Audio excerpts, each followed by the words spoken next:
What's up, guys? So we're back, and this time we're looking at a tier list. Well, we're looking at the default tier list. You know, Dan's tier list. But before we do that, as always, make sure to hit that subscribe button. Leave a comment below on what you think about this tier list and what characters you think should be a little bit higher on them. And if you're new to the channel and you haven't watched a lot of videos, we do have a giveaway going on right now. Once we hit 1,000 subs, we're going to be giving away 2 Jack Sparrow Mirrorverse Todd McFarlane figures to 2 lucky subscribers. All you have to do is make sure you're subscribed, leave a comment on a video, and for every video that you leave a comment on is a chance to win. But I know you guys are here for the tier list, so let's just jump into it. All right, so I know a lot of you guys have either been playing Mirrorverse for a while or you're just now getting into Mirrorverse, and the question is always, who should I put my resources in? Well, tier lists really help with that, and I'm going to go ahead and kind of give you a little bit of a background of how I got here with my tier list. So if you guys don't know, there's a lot of great content creators in this community, and Easy is definitely one of those that has everybody's ear when it comes to the tier list and everything going on with that. He works with a lot of people inside of our alliance to really make sure that a tier list makes sense, and well, it's a pretty good one. So let's just take a look at where Easy is with his list, and I'll describe how I came up with mine. So this is Easy's tier list, and it's really great. It's an overall tier list. You can see all the characters on there, where they stand as far as S through D. And the thing about it is, I think it's great, but it really showcases the fact that ranged are not very good in this game, at least at the moment. Hopefully we get some kind of buff or change to make them worth, you know, spending your resources, your energy to farm those motes. But right now, if you're looking at this tier list, you're seeing that support really dominates the top along with melee and a couple tanks here and there. But realistically, it's not giving you a full picture of each of the classes. And that's where I kind of started to think about, how am I going to make a tier list that not only leverages what Easy's doing, but also kind of breaks it down in a different way so that we can make sense of each of the classes. So if you guys know anything about me and my streams and everything we do in all the other games, I'm a numbers guy. I like to break it down to really put something behind that really makes sense. That way I'm not just telling you what characters are good, but I have some type of data to prove it. So it's on to the Excel sheets. Now I know Excel sheets, numbers, all of that get really boring. And so I'm not going to bore you with all the details, but I want to just kind of showcase a little bit of the factors that are going into this in order to get the numbers behind why I have these characters ranked. So if I open this up, we've got each of our characters, and I've already laid them out inside of the sheet. I've got their class that they're associated with, and then we've got an overall score. Now this score model is definitely going to update over the next couple weeks and months as I get really comfortable with a game and I can do some of those tweaks. But I am asking the questions, I am listening to the community, the other content creators, and all the different tweaks that I want to do when it comes to weighted percentages and how these rankings really come out. And so we'll start with the first little bracket. This blue section right here is really just the culmination of all the numbers in the sheet to give us our overall score. So the important number right here that I want to show is that tier list score. So there is a percentage of my score that does come from Easy's tier list, because Easy really does understand overall where all these characters fit and what kind of tier that they are in. So I want to make sure that that is figured in this so that we do have a really good baseline as we continue to add upon it and shift where we want people in our list. So here's the thing I believe will set this tier list apart, as well as really make this tier list future. So I'm going to open up these right here, and you can see that I've gone through every character and marked what traits are associated with these characters. So we can see things like seafaring, royalty, gravity defying, and so on. But the important ones are seafaring, royalty, leader, high tech. Those are all going to be associated to the different towers that come through. There's others in here that are going to be really important when it comes to some of the bonuses that are given when you're in different events in different areas. So I wanted to make sure I started this right by marking all of the different characters so I can easily use that to leverage in my scores. All right, so let's just go and hide those back. From there, I looked at things like campaign required. So when you're going through your main campaign, there's going to be nodes where you need Rapunzel. There's going to be nodes where you need Belle and different things like that. So I wanted to make sure those are called out so that we know that at some point, especially if you're a completionist, you're going to have to farm these characters. You're going to have to put some type of resources in them. So I want to give them a slight edge when we're coming up to ranking them to know where we need to put them. Now, we talked about towers, and towers are very important in this game, especially when you get towards the top of the tower and you're going to need 3 of a certain character trait. And this is where we can start to see that, and we can make sure that they get their extra points so they'll stand out above the others when we give them their rankings. So the next one's dungeons. Scar, Gaston, Baloo, and Ian are always needed. Now, it doesn't mean you need all 4, and you're probably just going to steer towards having 1 out of this group of 4, but we definitely want to give them some extra points just in case you want to farm 1 of those 4 in one of your teams.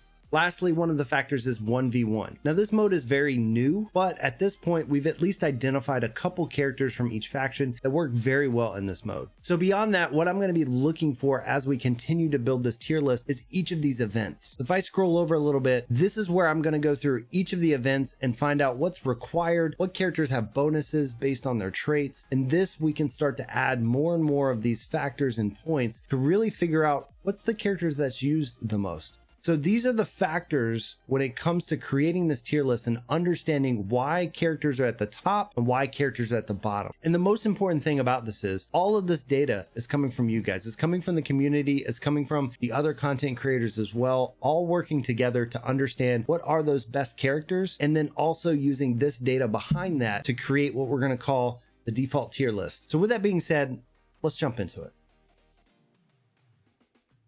All right. So now we're in the default tier list, and this is really the big difference that you're going to see right away is I've broken them down between the different classes. Now, I know this can look really strange, and some people are going to look at this and say, well, why do we have Judy Hopps as an S tier? Well, again, going back to this, I believe these are the characters and the tiers that they belong to within their class. So I'm not going to make the argument that Judy Hopps or Gaston are at the same level as an Ariel or a Mickey, but when you look at the ranged characters, they're lacking. We said that earlier, and so we want to really look at the fact that they're still good within their class, and these are the best ones if you're going to farm them for that particular class. Some of the other factors that you're going to see instantly on this graph are the bell curves. So I want to make sure that we're not loading everybody up into the S class. We're going to have different areas where, yes, we may have 3 or 4 characters in the same class that all feel like S type characters, but if we put everybody in S type, then it really takes away from all the other levels.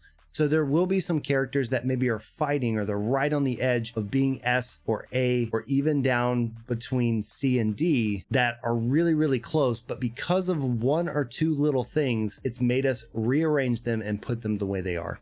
Lastly, the other thing that I've made sure that we're doing in this tier list, especially people that are used to certain tier lists that are out there, I've tried to also put them in order. So from left to right, these are the order within that tier as well. Really, this is a conversation. It's a conversation for the community. And I want to make sure every month that we put one of these out, we are polling the community. We're getting all of that feedback and we're making a tier list that really makes sense for all of you guys. So I want to know which ones should be different. Tell me which ones should be in a different tier, whether it's up or down. So with that being said, let's jump into a couple of these classes, a couple of these characters, and I'm going to point out why they are the way they are. So starting with Melee. Melee is one of the top classes in this game, and this is one of the characters you're going to really focus on first to build your team around. Most teams consist of a melee, a support, and a tank. Sometimes you may have double support. Some teams out there are a tank and 2 supports, but for the most part, most teams start with a melee character. And with that being said, I tried to organize these into different areas that we're focusing in on the ones that are required for the most events, the ones that are the highest damage dealing characters, and the ones that you really should put your resources in. And this may not be a shocker, but Ariel and Aladdin really end up in the S tier as being the top 2. Ariel hands down is one of the best characters in this game. We do have a new up and coming character that's really showing out, but for the most part, I still feel like Ariel is the #1 character in the game.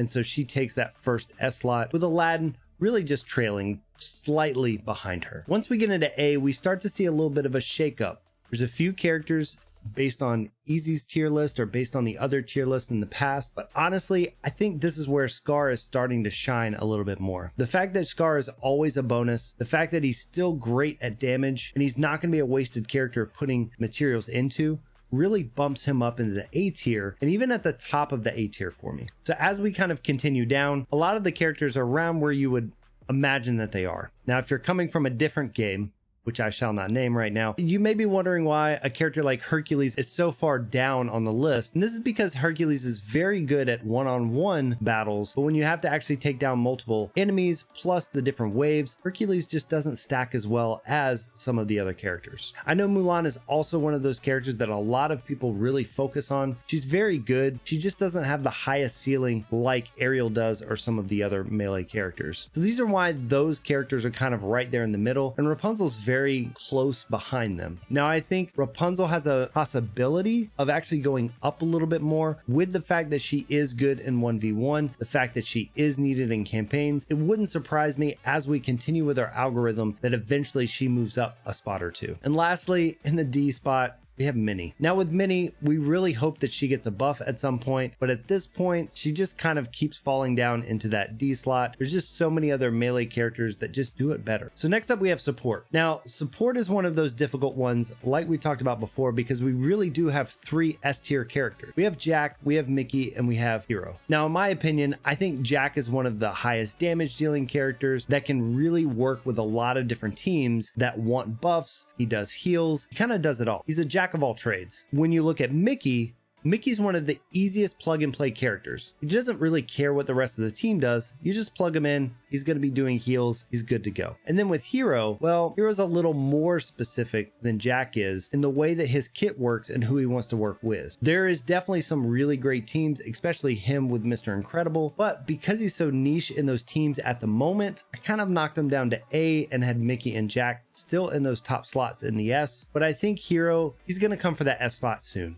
Next up, as we look through this list, I didn't get all of the 1v1 data in before I created this, so I think we're going to see a couple characters like Frank and even Evil Queen start to move up in the rankings because they're so good in that mode. But realistically, we kind of just put them in order of how you're going to be using your support characters. They all do heals and they can really help you through the process, but we just really kind of put them in order based on how we were using them and all the different events that they're available for. Now, when we get to the bottom, I think that's where we get a lot of questions. Scrooge is actually pretty good with the focus that he can give. Mike tends to be okay in some of the different areas. And of course, a lot of people love Ian. Ian is also a bonus character, but when we look at these characters, there's just little things hold them back. So you look at Scrooge. I love Scrooge and I love focus. My problem with it is he really wants other characters that care about crits. And when you start to get into medium and late game, most of those crits are just not doing enough damage. And that's kind of why he starts to fall down a little bit. Now, on the other hand, with Ian looks really great, especially early game and mid game, but late game, his heal is just not enough. So with his heal not really scaling the way it needs to in the end game, he just gets replaced by characters like Mickey and even Belle and others where they do scale. So I do see Ian eventually coming out of that D slot, but like I mentioned before, we want to keep the bell curves. There's going to be somebody in the D slot, and it's really close between him and Mike, but I think Mike just edges him out just slightly. Next up, we have our tanks, and the tank category is a real fun one.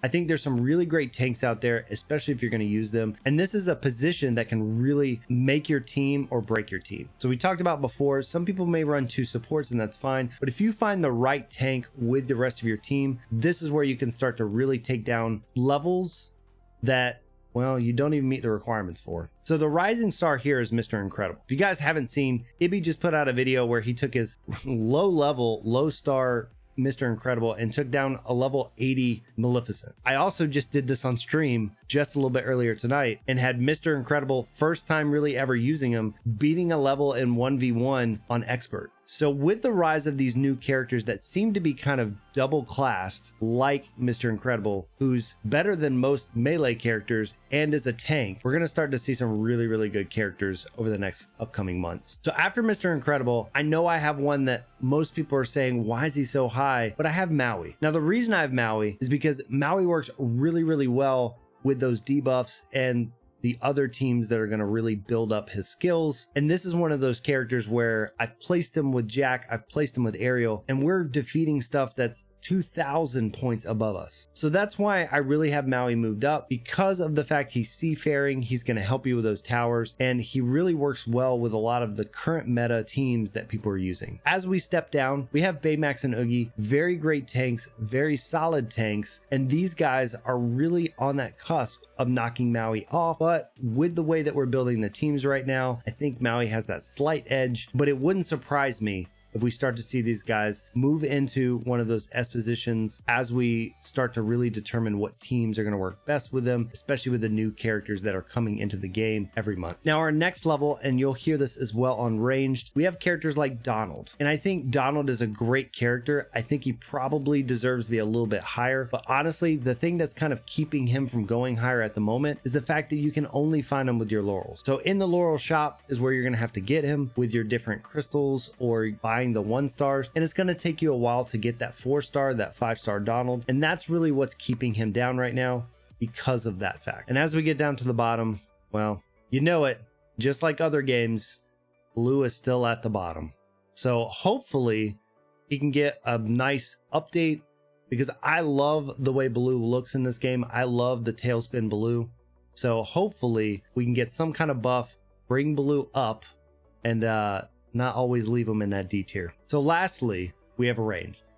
Now, we've already said it multiple times, Ranged really is the worst class in the game, but it is needed. There's going to be areas and places that you need a ranged character, and so this is why we have an S and A, B, and so on in this category, because you need to know if you have to farm one, who you should farm. So if we look at the S tier, Gaston, hands down, is the best ranged character right now. He does a lot of damage. He has his bleeds, all kind of stuff, to where he is going to be the person that you really want to go after. Now, in the second spot, I have Judy Hopps, but I also have Buzz right there at the top of A. And honestly, I really think that they're interchangeable. Buzz is nice because he's high tech for the towers. He's got a big stun, but I think both of these characters have different benefits. And so it's hard to determine which one really is S and A.